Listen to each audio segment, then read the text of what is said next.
পন্ডিচেরির ব্লগটা আনতে অনেক সময় লেগে গেল। যাই হোক বন্ধুরা, চলে এসেছি আমাদের নতুন ভিডিওতে পন্ডিচেরি ব্লগে। পন্ডিচেরি যাওয়ার পথে এটা হাওড়া স্টেশনের কিছুটা ক্লিপ তুলেছি। আসলে তখন আমি একদম প্রথম ব্লগ শুরু করেছি বলে প্রপার ভিডিও কিন্তু নিতে পারিনি। এটা কিন্তু আমাদের পন্ডিচেরি গিয়েই একদম প্রথম আমরা অরোভিলে উঠেছি, অরোভিলের একটা ভিলেজে।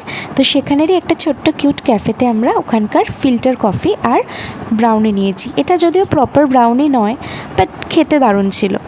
আর এখানে কিন্তু ফিল্টার কফিটা মাস্ট, দারুণ দারুণ। যাই হোক, ওখানে বসে বেশ অনেকক্ষণ আড্ডা দিলাম, গল্প করলাম। আর এই যে সাথে মৌমিতা আছে। আর আমরা আবার পরের দিন সকাল সকাল ভোর রওনা দিয়ে দিলাম সাইট সিন। পন্ডিচেরি জায়গাটা এতটাই ছোট আর ওখানে এতগুলো বিচেস রয়েছে, আরামসে একদিনে কিন্তু কভার করে নেওয়া যায়। তো প্রথমেই কিন্তু আমরা শুরু করে নিলাম অনেকগুলো বিচ ঘোরা।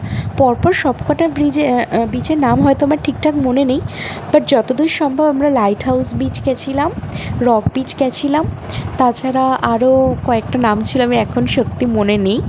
আর এখানে হচ্ছে ওখানকার একটা অরোভিলের মন্দির, যেটা খুব সুন্দর। আমরা মাতৃমন্দিরেও গেছিলাম। আমরা প্রত্যেকটা ক্লিপ হয়তো নিতে পারিনি, বাট এই যে হচ্ছে আমাদের মেরিন ড্রাইভ, বলতেই মেরিন ড্রাইভে চলে আসলাম। আর কেন জানি না, প্রত্যেকটা শহরেরই মেরিন ড্রাইভ একটা আলাদাই জায়গা। আমার তো খুবই ভালো লাগে। মুম্বাইতেও তাই, ঋষিকেশেও তাই, আর এখানেরও অপূর্ব সুন্দর জায়গা। ডান দিকে ফ্রেঞ্চ কলোনি আর বাঁদিকে হচ্ছে এরকম সুন্দর। আর এদিকে জলগুলো পুরো প্রপার নীল। আর এই যে ফ্রেঞ্চ কলোনি নাম নিতেই চলে আসলাম। এখন আমরা ফ্রেঞ্চ কলোনি দিয়েই যাচ্ছি। এখানে বিভিন্ন চার্চ ছিল, আর ছিল কিন্তু অরবিন্দ আশ্রম, যেটা প্রত্যেকেই হয়তো কম বেশি নাম শুনেছ। এখানে যে দাদাটাকে পেয়েছিলাম আমরা, খুব ভালো ছিল, খুব ভালোভাবে আমাদের ঘুরিয়ে দিচ্ছিল অ্যান্ড খুব ভালোভাবে গাইড করছিল। ইভেন আমাদের অনেক পিকচার্স ভিডিওসও তুলে দিয়েছে। যাই হোক, এবার আমরা নেক্সট জায়গায় চলে যাচ্ছি।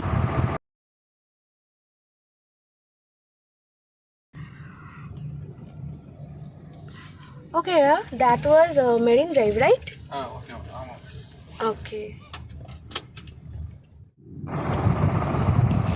এরপর আমরা চলে আসবো কিন্তু লাইট হাউস বিচের দিকে। বলতেই কিন্তু গাড়ি চলে আসলো আমাদের লাইট হাউস বিচের দিকে। অসম্ভব সুন্দর, যদিও প্রচণ্ড রোদ ছিল, কিন্তু মানে মনেই হবে না এত সুন্দর জায়গা, ওখান থেকে আসতেই ইচ্ছা করছিল না।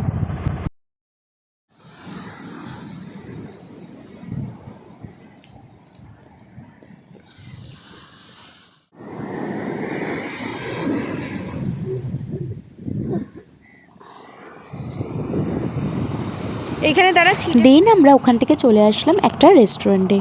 মাঝখানে দুপুরবেলা একটু লাঞ্চটা সেরে নিলাম ওখানকার স্পেশাল ধোসা দিয়ে। অসম্ভব সুন্দর খেতে। অনেকেই বলে সাউথ ইন্ডিয়ার মধ্যে আর কি ওদের ফেমাস ডিশ ভালো হয় না, কিন্তু এটা তামিলনাড়ু, বাট এখানে অসম্ভব সুন্দর ছিল। এখানে মেদু বড়া আরও অনেক কিছু ছিল, বাট আমার পার্সোনালি এটা খুব ভালো লেগেছে। যাই হোক, তারপর খাওয়া দাওয়া সেরে আমরা আবার চলে গেলাম বাকি বিচেসগুলো দেখতে। আর এই বিচটা আমার সব থেকে ভালো লেগেছিলো। বাঁদিকে লেক আর ডান দিকে পুরো সি বিচ। আর এখানে কিন্তু এক ধরনের গাড়ি যেটা চালানো হয়, তোমরা কমেন্টে জানাও কী গাড়ি, তোমরা দেখি কারা কারা ঠিক গেস করতে পারো। আর জলটা দেখছো, জাস্ট অসম্ভব সুন্দর।